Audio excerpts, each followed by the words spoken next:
Terima kasih Pak atas waktunya Iya. yang telah diberikan kepada saya Ya. pada hari ini. Begini Pak, mohon waktunya untuk wawancara dengan Bapak, Ya, paling ya. tidak 6 menit atau 10 menit. Ya. Masalah materi dilema etika yang mungkin dihadapi di sekolah Bapak. Ya. Jadi untuk wawancara yang pertama yang saya ingin tanyakan adalah selama Bapak selama ini Bapak sebagai kepala sekolah, bagaimana Bapak mengidentifikasi kasus-kasus yang merupakan dilema etika atau bujukan moral yang Bapak hadapi di sekolah?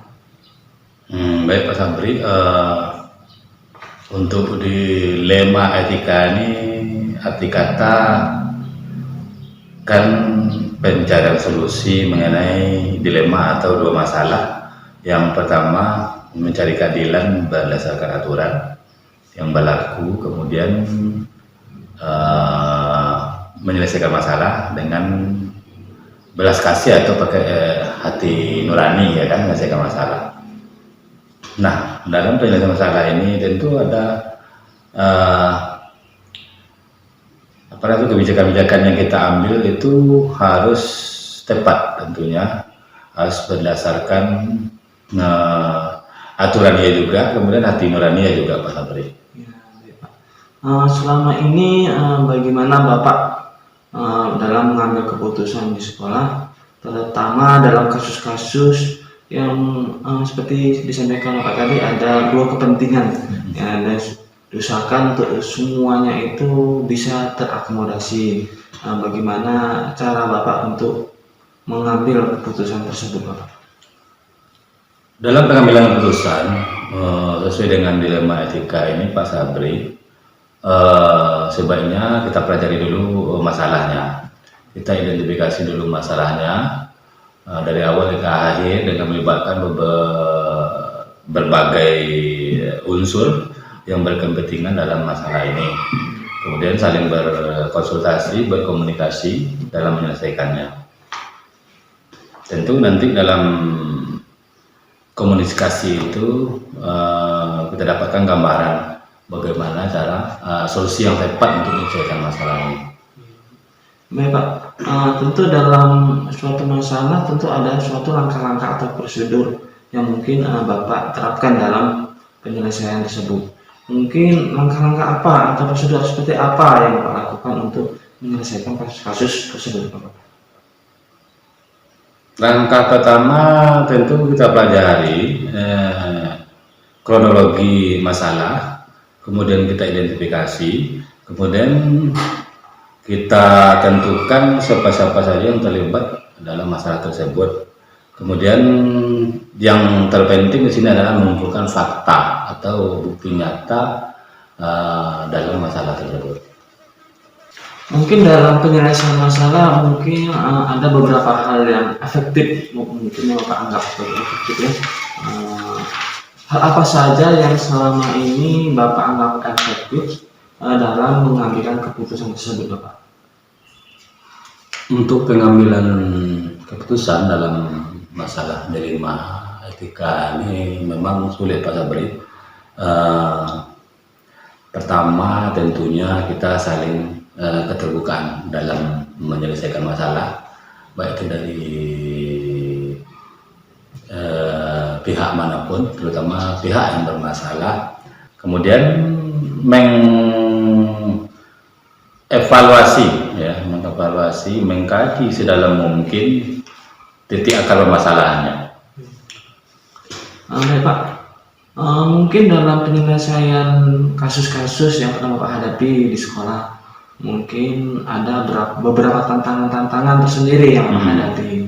Mungkin bisa Bapak jabarkan tantangan-tantangan apa saja yang mungkin Bapak hadapi dalam kasus-kasus tersebut Bapak? Tantangan yang pertama yaitu sulit menentukan mana yang lebih penting. Yang kedua tentu ada pihak-pihak mungkin di luar yang bermasalah, yang berkepentingan di dalam masalah itu, atau istilahnya tekanan dari pihak lain, kemudian sulitnya atau kurangnya informasi yang lengkap kita dapatkan.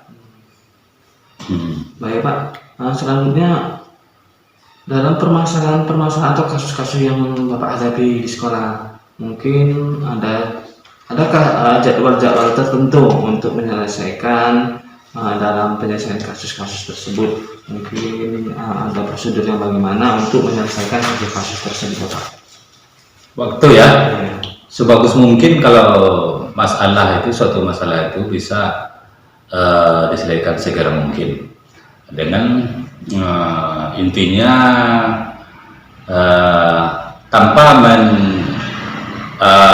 jadwalkan terlebih dahulu. Sebagusnya kan begitu timbul masalah cepat kita selesaikan. Pengambilan waktu itu ya sesuaikan dengan kondisi yang ada, kemudian melibatkan rapat kita terlebih dahulu, musyawarah dulu dengan satuan pendidikan. Nah kemudian kita cari langkah-langkah bagaimana tepatnya untuk menyelesaikan masalah tersebut. Baik Pak, tentu dalam suatu kasus itu ada yang terlibat membantu dalam menyelesaikan permasalahan tersebut. Mungkin adakah yang membantu Bapak dalam menyelesaikan suatu kasus-kasus permasalahan di sekolah Bapak? Tentu saja Pak Sabri. Yang pertama ya satuan pendidikan yang di dalamnya melakukan warga sekolah, entah itu guru, entah itu komite sekolah, orang tua wali murid, kemudian stakeholder yang terlibat dalam pemerhati pendidikan. Dalam hal ini pembelajaran apa yang Bapak dapat ambil dalam pengambilan keputusan dilema etika tersebut? Pelajaran bisa saya ambil itu menyelesaikan suatu masalah, yaitu masalah itu juga harus kita selesaikan dengan aturan yang berlaku, tentu saja dengan saling keterbukaan, saling komunikasi di antara berbagai pihak. Ya, baik Pak, demikian Pak yang saya bisa wawancarai dengan Bapak. Terima kasih atas waktu yang diberikan, dan saya mohon maaf bila ada salah dalam penyampaian saya ucapkan terima kasih Pak. Sama-sama Pak Sabri. Mohon izin Pak untuk hari ini. Terima kasih Pak atas waktu yang Bapak berikan kepada saya. Ada beberapa pertanyaan untuk wawancara kepada Bapak mengenai langkah-langkah dalam penyelesaian permasalahan kasus atau permasalahan yang dihadapi di sekolah Bapak. Baik Pak, boleh saya izin untuk mewawancarai Bapak hari ini Pak? Baik Pak, selama ini bagaimana Bapak dalam mengidentifikasi kasus-kasus yang merupakan dilema etika atau bujukan moral di sekolah Bapak? Kita melihat situasi bahwa kasus dilema itu tentu lebih dari dua gitu. Jadi kita untuk menyelesaikannya agak sulit karena ini apakah dengan cara keadilan atau dengan cara belas kasihan, jadi sama-sama sangat sulit lah untuk melakukan penyelesaiannya gitu. Baik Pak, selama ini bagaimana Bapak menjalankan pengambilan keputusan di sekolah Bapak? Tentu untuk kasus-kasus di mana ada dua kepentingan yang Bapak sampaikan tadi. Dalam mengambil keputusan, kami tentu yang pertama menganalisis masalah, kemudian yang kedua berkonsultasi dengan teman, dengan guru, atau dengan wali murid, kemudian akan menentukan mana yang nilainya yang lebih penting dari yang dilema itu, kemudian mencari solusi yang tepat dari dilema itu. Iya, baik Pak. Kemudian di situ kan ada juga dalam penanganan masalah ada langkah-langkah, ada prosedur. Mungkin ada beberapa prosedur yang mungkin Bapak terapkan dalam penyelesaian masalah-masalah tersebut. Kira-kira langkah-langkah atau prosedur apa yang Bapak terapkan dalam penyelesaian masalah tersebut? Prosedurnya yang pertama kita mengenali masalah yang bertentangan dari Sulaiman tadi. Yang kedua, siapa yang terlibat. Yang ketiga, mengumpulkan data yang konkret lah seperti itu. Kemudian pengujian benar bersalah menggunakan prinsip yang tentunya memecahkan masalah. Kemudian membuat keputusan, dan keputusan harus yang seadil-adilnya. Itulah kenapa ya Pak. Kemudian Pak, tentu ada hal-hal yang selama ini dianggap efektif dalam pengambilan keputusan dalam dunia etika. Mungkin hal-hal yang paling efektif apa yang Bapak terapkan dalam pengambilan keputusan tersebut, Pak?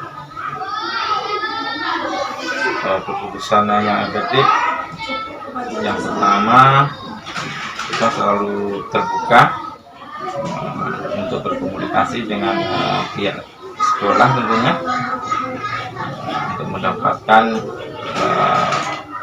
masukan-masukan yang benar. Kemudian mengumpulkan data yang lengkap, tentu dengan melihat situasi yang terjadi. Kemudian terakhir mengevaluasi atau konsekuensi dari setiap opsi atau setiap menimbang atau setiap ada yang setuju atau tidak setuju dalam mengambil keputusan. Kemudian Pak, dalam pengambilan keputusan dalam suatu kasus-kasus di dunia etika, mungkin selama ini ada tantangan-tantangan tersendiri yang Bapak hadapi dalam pengambilan keputusan tersebut. Mungkin apa saja tantangan-tantangan yang Bapak hadapi dalam menghadapi kasus di dunia etika tersebut? Tantangan rasanya yang pertama tuh konflik nilai yang tidak seimbang, kemudian tekanan dari pihak luar ke pihak lain. Mungkin dari setiap kasus mungkin ada beberapa hal kasus yang butuh penyelesaian dalam menyelesaikan kasus tersebut. Mungkin ada prosedur seperti apa yang Bapak terapkan dalam menyelesaikan kasus yang Bapak hadapi di sekolah?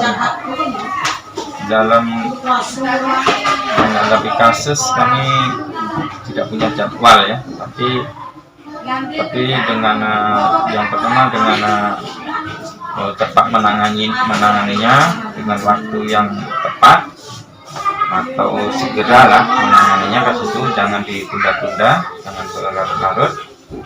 Kemudian yang kedua, waktu yang tepat, tidak mengganggu kegiatan yang lain. Mungkin bisa jabarkan orang-orang yang berperan dalam membantu dalam menyelesaikan kasus yang Bapak hadapi. Yang membantu dalam mengambil kasus tentu perwakilan yang lain. Yang pertama tentu teman kerja atau di sekolah tentu dulu.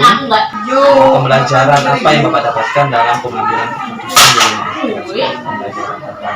Pembelajaran yang kita dapatkan tentu yang pertama selalu keterbukaan ya, mendengarkan pendapat-pendapat dari teman-teman, tentunya yang kepentingan ini yang pendapatnya lebih mantap dan luas ya.